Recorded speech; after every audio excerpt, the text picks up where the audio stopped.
Hey guys, आप सब लोग का स्वागत है हमारे channel exam cracker with TV में। आज जो हम लोग बात करने वाले हैं आप लोग के legal and regulatory aspects of banking in JIB. लगभग आप लोग का पूरा legal and regulatory aspects of banking ख़त्म होने वाला है। तो काफ़ी स्टूडेंट्स का ये डाउट आ रहा है कि क्या ये वीडियोस आपके लिए इनफ है या नहीं है। देखिए, कोई भी क्लास है आपका वो इनफ नहीं होता, उसको आपको एक आइडिया के तौर पे लेना है। मतलब पहले तो आपको थोड़ा नॉलेज होना चाहिए, बेसिक नॉलेज भी नहीं है और आप लोग डायरेक्ट आएंगे तो थोड़ा सा ऊपर उड़ेगा।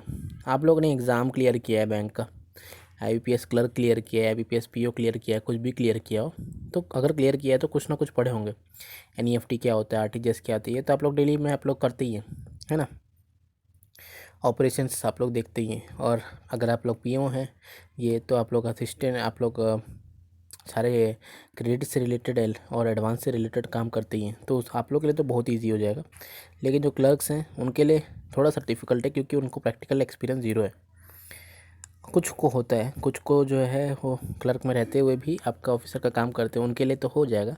लेकिन काफ़ी लोग के लिए ये चीज़ें नहीं होंगी, तो ये आपको थोड़ा सा पेशेंस के साथ आपको देखना होगा। और जो नहीं समझ में आ रहा है उसको थोड़ा सा आप लोग बुक में देखिए या फिर नेट में देख सकते हैं, लेकिन आप लोग को जितना हो सके समझ में आ जाने के मेरे को चांसेस दिख रहे हैं, ठीक है।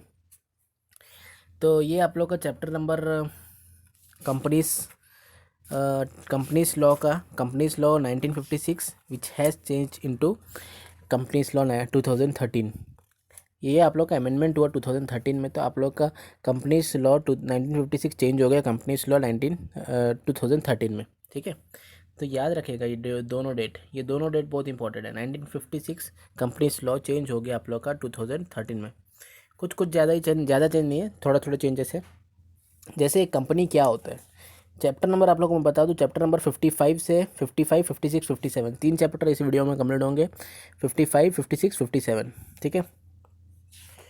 ये तीनों चीज़ आप लोग का इसमें कंप्लीट होगा। 54 तक ऑलरेडी आप लोग का पिछला वीडियो में कंप्लीट हो गया है, सारे वीडियोस देख लीजिएगा आप लोग। तो ये जो आप लोग का कंपनी का डेफिनेशन है वो अलग अलग है। सेक्शन नंबर 3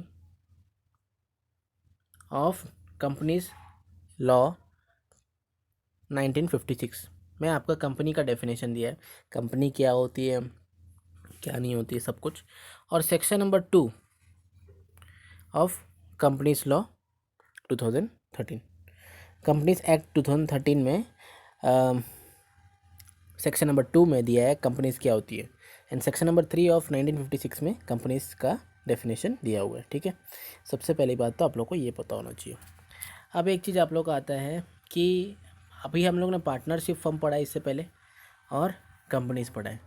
इसमें एक बहुत बड़ा डिफरेंस ये है कि अगर पार्टनरशिप फर्म में सबसे बात की जाए तो पार्टनर्स, नंबर ऑफ़ पार्टनर मिलके पार्टनरशिप फर्म बनाते हैं, एक दूसरे के लिए लिएबल होते हैं। मतलब अगर कोई एक भी पर्सन गलती करता है तो पूरा पार्टनर सारे पार्टनर्स को उसके लिए लिएबल होते हैं, सारे पार्टनर्स को लॉस होता है उसमें। लेकिन अगर कंपनीज़ की बात की जाए तो कंपनीज़ ऐसी नहीं है, कंपनीज़ में लिमिटेड लिएबिलिटी होता है, कंपनीज़ में लिमिटेड लिएबिलिटी होता है एंड पार्टनरशिप फर्म में अनलिमिटेड लिएबिलिटी होता है। अनलिमिटेड लिएबिलिटी क्या होता है पार्टनरशिप फर्म में, ये बोल रहे हैं कि जितने भी पार्टनर्स हैं वो सारे लोग एक दूसरे के साथ लिंक्ड है। एक भी गलती करता है तो सारे लोग को बराबर लॉस होगा, एक को भी फ़ायदा होता है तो सारे लोग को बराबर फ़ायदा होगा। लेकिन कंपनीज़ में ऐसा नहीं है। कंपनीज़ में जितने भी एम्प्लॉयज़ हैं, ऑफिसर्स हैं, they are not liable to each other, that's why it is called limited liability. Okay, limited liability का मीनिंग ये है, ठीक है। दूसरी की बात आप लोग का बात किया जाए तो कंपनीज़ में अगर कोई भी किसी का भी डेथ होता है तो उसका मीनिंग ये नहीं है कि कंपनी बंद कर देना है। कंपनी में किसी का भी डेथ होता है तो उसका मीनिंग ये नहीं है कि कंपनी बंद कर देना है। लेकिन दूसरी तरफ पार्टनरशिप फर्म में किसी पार्टनर का डेथ होता है तो उसको बंद करना पड़ता है। अनलेस एंड अनटिल अगर बच्चे पार्टनर्स बोले कि हम चला लेंगे, हमको एक थर्ड पार्टी अगर कोई और आना चाहता है उस पार्टनर के बदले तो उसको लेते हुए हम लोग इस पार्टनरशिप को चलाएंगे। लेकिन डेथ होने से पार्टनरशिप फर्म बंद हो जाता है, लेकिन कंपनी का ऐसा कुछ नहीं है। एक और बात आप लोग को डिफरेंस पता होना चाहिए, पार्टनरशिप फर्म को कोई पार्टनरशिप फर्म डीड की ज़रूरत नहीं है, उसको किसी रजिस्ट्रेशन की ज़रूरत नहीं है, किसी को रजिस्टर करने की ज़रूरत नहीं है। लेकिन कंपनीज़ को रजिस्ट्रेशन इज़ कंपलसरी, उसको कंपनीज एक्ट 2013 के अंदर रजिस्टर्ड होना बहुत ज़रूरी है। ठीक है, ये इंपॉर्टेंट चीज़ है, डिफरेंस है आप लोग का एक पार्टनरशिप फर्म में और एक कंपनी में। ये तो हो गया।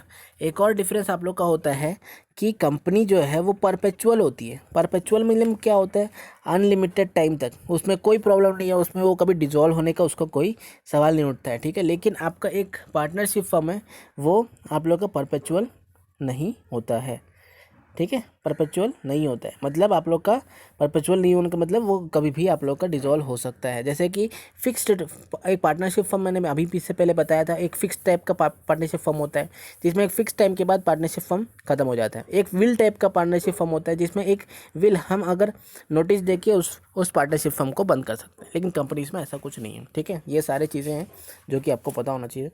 और अगर मैं कुछ बता दूं इसके अंदर कुछ इंपॉर्टेंट चीज़ें, जो कि लेबिलिटी की बात हो गया, परपेचुअल की बात हो गया, और एक सील होता है कंपनी का, एक सील होता है, उस सील के बगल में उसके मिनिमम 2 डायरेक्टर का साइन होना इंपॉर्टेंट है। वो सील में कंपनी का नाम होगा, एड्रेस होगा, जो भी होगा, एक सील बनाया जाएगा, उस सील के बगल में उन 2 डायरेक्टर का कम से कम साइन होना चाहिए, तभी वो लीगल होगा। Otherwise it is not a complete seal. Seal का मतलब होता है साइन। एक कंपनी को एक इंसान माना गया, एक लीगल एंटिटी माना गया है, एक कंपनी को एक लीगल एंटिटी माना गया है। एक कंपनी का मालिक खुद कंपनी होता है, मतलब एक कंपनी का मालिक उसके डायरेक्टर्स होते हैं, नहीं बोल सकते हैं, क्योंकि कुछ के कंपनी के मालिक उसके सीईओ होते हैं, कुछ के कंपनी के मालिक डायरेक्टर्स होते हैं, कुछ के कंपनी के मालिक प्रेसिडेंट होते हैं, कुछ कंपनी के मालिक आपके उसके प्रिंसिपल होते हैं, ठीक है। तो ये डिपेंड करता है, तो इसलिए ये नहीं बोल सकते कि एक कंपनी का मालिक उसके डायरेक्टर ही हो, ये नहीं बोल सकते। कंपनी एक सिंगल एंटिटी है, एक अलग एंटिटी है, तो उसके नाम से एक सील होना चाहिए। उस सील को जो भी आप लोग को कंपनी की तरफ से करना है तो उस सील को लगना है, एंड उसके 2 डायरेक्टर्स का साइन भी होना है उसके साथ साथ, ठीक है। ये होता है आपका, ठीक है। नंबर ऑफ़ मेंबर्स की बात किया जाए तो ये बहुत बड़ा डिफरेंस है, ये आप लोग को पता होना चाहिए। एक कंपनी है वो या तो प्राइवेट हो सकता है या तो पब्लिक हो सकता है, या तो प्राइवेट हो सकता है या तो पब्लिक हो सकता है। प्राइवेट और पब्लिक में डिफरेंस क्या है? प्राइवेट और पब्लिक में डिफरेंस ये है, प्राइवेट कंपनी जो होती है वो पब्लिक में अपने शेयर्स ऐसे नहीं बांट सकती, वो पब्लिक में अपने शेयर्स ऐसे नहीं बांट सकती।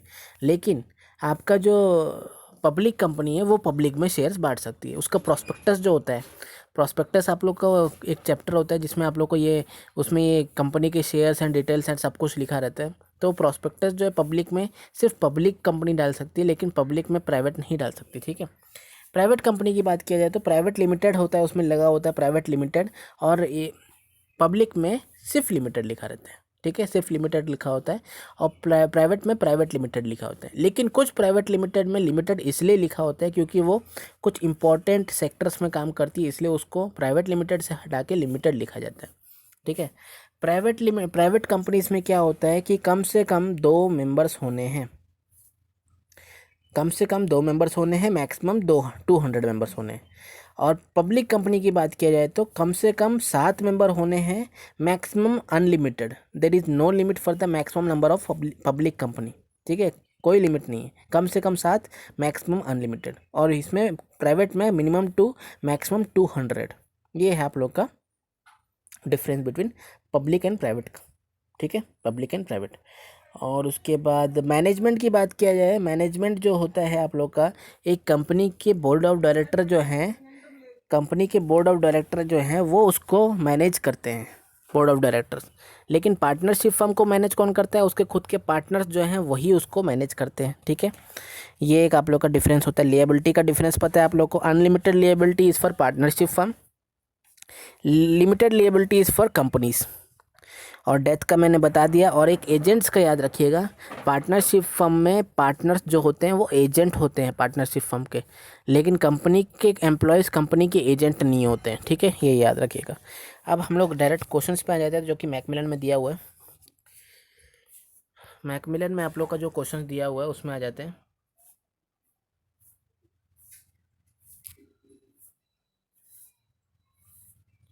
इसमें आप लोग का दिया हुआ है first question, directors are the actual owners of the company. Directors are the actual owners of the company. ये आप लोग का क्या है, मैंने अभी भी बताया कि कंपनी के डायरेक्टर भी ओनर्स हो सकते हैं, सीईओ भी ओनर हो सकता है, प्रिंसिपल भी ओनर हो सकता है, या कोई आम आदमी भी ओनर हो सकता है अगर उसके मैक्सिमम शेयर्स खरीद के रखा है या उसको कंट्रोल कर रहा है, उसके वजह से कंपनी चल रही है। तो directors are the actual owners of the company, it's a false statement. Next statement बात की जाए, एक company has to be compulsory registered under company act 2013। एकदम करेक्ट स्टेटमेंट है। कंपनीज एक्ट 2013 में उसको कंपल्सरीली आप लोग का रजिस्टर्ड होना है। पार्टनरशिप फर्म को रजिस्ट्रेशन की ज़रूरत नहीं है, लेकिन कंपनी को रजिस्ट्रेशन का ज़रूरत है, तो सेकंड इज ट्रू। थर्ड है आप लोग का, a company can not enter into contracts in its own name. बहुत ही गलत है। आपका कंपनी जो है खुद के नेम पे कॉन्ट्रैक्ट साइन कर सकती है। जैसे कंपनी मेरी है ABC कंपनी है, तो मैं ABC कंपनी जो है वो खुद के नाम पे कॉन्ट्रैक्ट साइन कर सकती है। ABC company is signing the contract with XYZ company, ये पॉसिबल है। तो this is a wrong statement that it can not enter into contract its own name. अगला है आप लोग का, if all the members of the company die. सारे members अगर मर जाते हैं तो क्या कंपनी बंद हो जाएगी? ये कहीं पे नहीं लिखा है। आपका ये चीज़ लिखा है कि अगर डेथ होता है तो डेथ से रिलेटेड नहीं है, कंपनी बंद नहीं हो सकती। डेथ से आपका कौन सा बंद होता है? पार्टनरशिप फर्म बंद होता है, कंपनी बंद नहीं होता है। तो यहाँ पे आप लोग का आंसर हो जाएगा कि आपके डेथ से रिलेटेड ही नहीं है कंपनी का बंद होना। ठीक है, तो यहाँ पे आप लोग का ये भी रॉन्ग स्टेटमेंट हो जाएगा। ठीक है, अगला बात किया जाए chapter number that is 56, that is types of companies. Types of companies में नथिंग आप लोग का जो है टर्म कौन कौन से टाइप के होते हैं। एक प्राइवेट होता है, एक पब्लिक होता है ना, एक गवर्नमेंट होता है। ये तीनों में पहले डिफरेंस देखेंगे, फिर उसके बाद हम लोग बाद में जाएंगे अगला जो दो तीन टाइप और बचे हुए हैं। सबसे पहले प्राइवेट की बात किया जाए तो प्राइवेट में आप लोग का जो होता है मैंने आपको बता दिया है। प्राइवेट में कुछ कुछ रूल्स होते हैं जिसको आपको जानना है कि issue of prospectus. Issue of prospectus जो है वो प्राइवेट कंपनी पब्लिक में डायरेक्टली नहीं कर सकती। Public company can issue the prospectus to the public. First difference है, पब्लिक कंपनी में लिमिटेड लिखा रहता है, प्राइवेट में प्राइवेट लिमिटेड लिखा होता है। ठीक है, और उसके बाद एक और डिफरेंस आपका 1 लाख का मिनिमम पेड अप कैपिटल होना चाहिए प्राइवेट कंपनी का, और पब्लिक कंपनी का 5 लाख का मिनिमम पेड अप कैपिटल होना चाहिए। मिनिमम कितना? 5 लाख का होना चाहिए आपका paid up capital. Okay okay, अब एक चीज़ और बात किया जाए, प्राइवेट में आप लोगों का लिमिटेड और ये हो गया। ठीक है, और ज़्यादा कुछ डिफरेंस नहीं है। अब हम लोग थोड़ा सा इंपॉर्टेंट चीज़ बात कर लेते हैं जो कि आपको पता होना चाहिए। प्राइवेट कंपनीज़ को कुछ कुछ प्रॉफिट है, क्या प्रॉफिट है वो देख लेते हैं। मिनिमम प्राइवेट में कितने? 2 मेंबर होंगे तो प्राइवेट कंपनी स्टार्ट हो जाएगी, लेकिन पब्लिक कंपनी स्टार्ट करने के लिए कम से कम 7 लोग चाहिए। कम से कम 7 लोग चाहिए, ये सबसे बड़ा डिफरेंस है। और ये एक नेगेटिव पॉइंट भी है पब्लिक कंपनी के लिए कि उसको 7 लोग को लाना पड़ता है। ठीक है, दूसरी बात, आप लोग को कोई आपका रजिस्ट्रेशन की ज़रूरत नहीं है प्राइवेट कंपनी को। पब्लिक कंपनी को आप लोग का रजिस्ट्रेशन का ज़रूरत है रजिस्ट्रार ऑफ कंपनीज़ में। आप लोग का जो एक होता है सर्टिफिकेट ऑफ कमेंसमेंट या certificate of incorporation. Certificate of incorporation जो होता है वो प्राइवेट कंपनीज को नॉट इम्पॉर्टेंट, पब्लिक कंपनी के लिए सर्टिफिकेट ऑफ इनकॉर्पोरेशन ज़रूरत होता है। एक और आप लोग का जो है जो भी चीज़ करना होता है प्राइवेट कंपनी को, उसके लिए कोई अलग से मीटिंग करने की ज़रूरत नहीं, कर सकता है, उसके पास पावर्स रहते हैं। लेकिन पब्लिक कंपनी में अलग से मीटिंग करना होता है, सारे इंपॉर्टेंट मेंबर्स के साथ बैठ के मीटिंग करना होता है। तो ये सारे छोटे छोटे डिफरेंस है दोनों में, उसमें ज़्यादा क्वेश्चंस आप लोग के आएंगे नहीं। और गवर्नमेंट कंपनी में आ जाते हैं। गवर्नमेंट कंपनी वो होती है जिसका shares capital, paid up share capital जो होता है उसमें जो है 51% शुड बी ऑफ गवर्नमेंट। 51% या उससे ज़्यादा गवर्नमेंट का होना है, उससे कम हुआ तो वो आप लोग का प्राइवेट में आ जाएगा। इसलिए कम से कम आपका 51% जो है आप लोग का गवर्नमेंट के पास होना चाहिए। उसके बाद जो है वो पब्लिक या फिर दूसरे में आप लोग का बढ़ सकता है 49%। रिमेनिंग 51% या उससे ज़्यादा आप लोग का गवर्नमेंट के पास होना चाहिए होल्डिंग। जैसे बैंक्स हो गए या फिर आप लोग का जो भी PSU आप लोग का हो गया, जिसमें आप लोग के गवर्नमेंट कंपनी जो आप लोग का BHEL हो गया, फिर बकोरो हो गया, है ना। कम से कम आपके 51% शेयर आप लोग का paid up capital, share capital जो होना है वो आपका गवर्नमेंट के पास होना है। ठीक है, ये आप लोग का हो गया। फॉरेन कंपनी एक होता है। फॉरेन कंपनी क्या होता है? फॉरेन कंपनी वो होता है जिसका मेन हेडक्वार्टर जो है आप लोग का फॉरेन में है, लेकिन उसके ब्रांचेस जो है वो इंडिया में, वो बाहर से कंट्रोल कर रहा है, हमारे इंडिया के ब्रांचेस को। That is foreign company. एक आप लोग का होता है स्मॉल कंपनी। ये स्मॉल कंपनी क्या होता है? जिसका paid up share capital is not more than 50 lakhs and which turnover जो है वो 1 साल का 2 करोड़ से ज़्यादा नहीं होना चाहिए। टर्नओवर जो है, turnover of which as per its last profit and last loss account does not exit 2 crore. ठीक है, टर्नओवर 2 करोड़ से ज़्यादा नहीं होना चाहिए। ये होता है स्मॉल कंपनी। ठीक है, इसी में क्वेश्चंस घूमेंगे। क्वेश्चंस में आते हैं। पहला क्वेश्चन जो आप लोग का ट्रू फॉल्स है उसको देखते हैं। पहला क्वेश्चन बोल रहा है in case of company limited by shares, अच्छा company limited by shares and company limited by guarantee, ये दो चीज़ आप लोग को मैं बताया नहीं, भूल गया मैं आप लोग को बताना। वो दोनों बहुत इंपॉर्टेंट है जो कि आप लोग को जानना है। कंपनी लिमिटेड बाय शेयर्स क्या होता है, कंपनी लिमिटेड बाय गारंटी क्या होता है। सबसे पहले गारंटी की बात की जाए तो कंपनी लिमिटेड बाय गारंटी जो होता है उसके जो कंपनी के मेंबर्स हैं उनसे एक चीज़ साइन कराया जाता है कि अगर कंपनी लॉस में चली गई या बर्बाद हो गई तो आपको इतना इतना आपको प्रोवाइड करना पड़ेगा मनी, आपको इतना इतना इतना इतना इतना इतना हेल्प प्रोवाइड करना होगा। ठीक है, ये आपका होता है guarantee given by the employees. उसके बाद शेयर्स अपने अपने हिसाब से ले लेते हैं। ठीक है, शेयर्स अगर आपको लेना है तो उसमें कोई हार्ड एंड फास्ट रूल नहीं है, आप लोग को जितना लेना है उतना ले सकते हैं कम से कम, लेकिन गारंटी आपको जो एम्प्लॉयज़ को देना होता है that is company limited by guarantee. Company limited bye share क्या होता है, इसमें शेयर आप लोग का फिक्स्ड होता है कि इतना शेयर तो लेना ही पड़ेगा मेंबर्स को, इतना शेयर मिनिमम तो लेना पड़ेगा, इसलिए इसको बोलते हैं कंपनी लिमिटेड बाय शेयर्स और एक दूसरे को बोलते हैं कंपनी लिमिटेड बाय गारंटी। ठीक है, अब आ जाते हैं क्वेश्चंस में।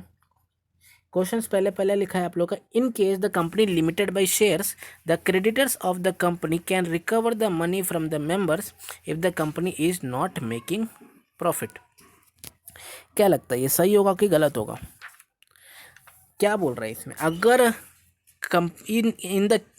इन case of the company limited by shares, company limited by shares है, the creditors of the company, जो जिसने भी आपका कंपनी शेयर खरीदे पैसा लगाया, कैन रिकवर द मनी, वापस से पैसा वापस ले लेंगे अगर कंपनी प्रॉफिट नहीं कर पा रहा।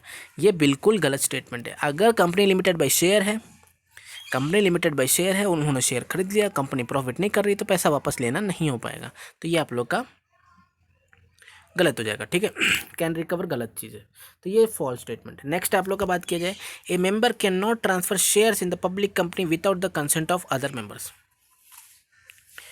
अदर मेंबर्स के कंसेंट के बिना मेंबर जो है ट्रांसफ़र नहीं कर सकता शेयर को, ये गलत है।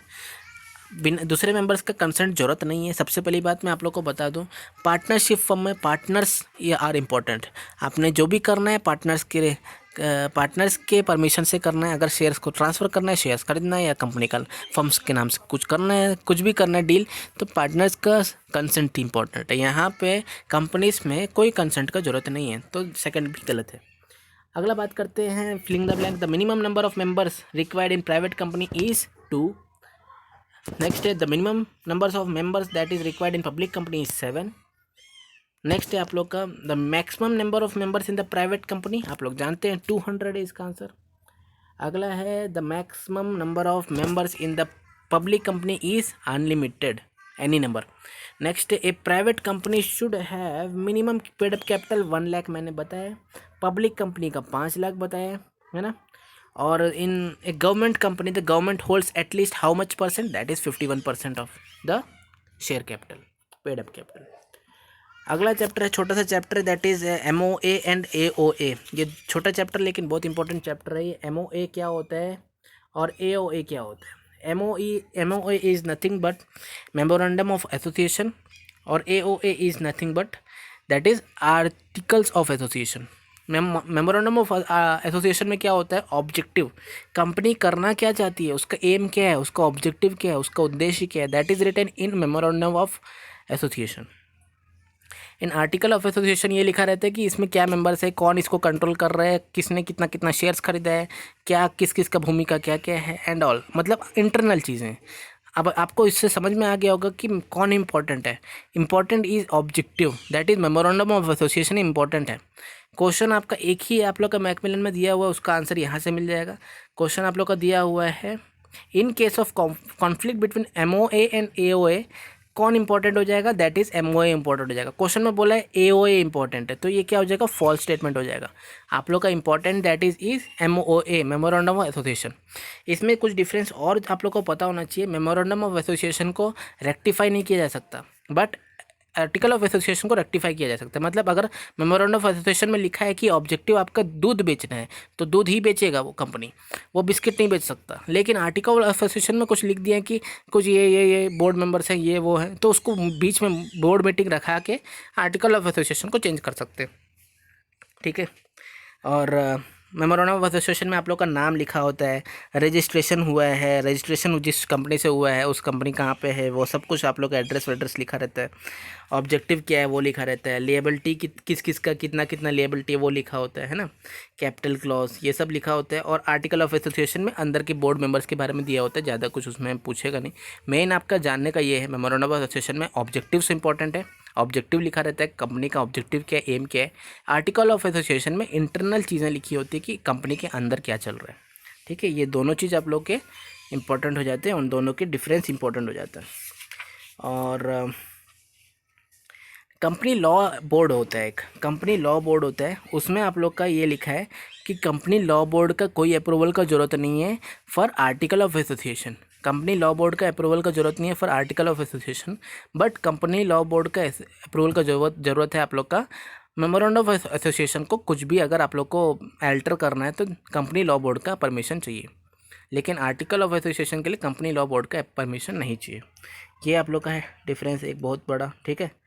एंड इंटरनल बता दिया मैं, इंटरनल रेगुलेशंस का आर्टिकल ऑफ एसोसिएशन में, ऑब्जेक्टिव जो है मेमोरेंडम ऑफ एसोसिएशन में, और इसमें कुछ ज़्यादा इंपॉर्टेंट नहीं है। तो यही है आप लोग का कंप्लीट होता है यहाँ पे चैप्टर नंबर 57 एंड 55 एंड 56 तीनों आप लोग का कंप्लीट होता है यहाँ पे। That is related to companies. Next हम लोग मिलेंगे वीडियो में, that is doctrines of ultra constructive notice indoor management that all, chapter number 58 में। तब तक के लिए धन्यवाद।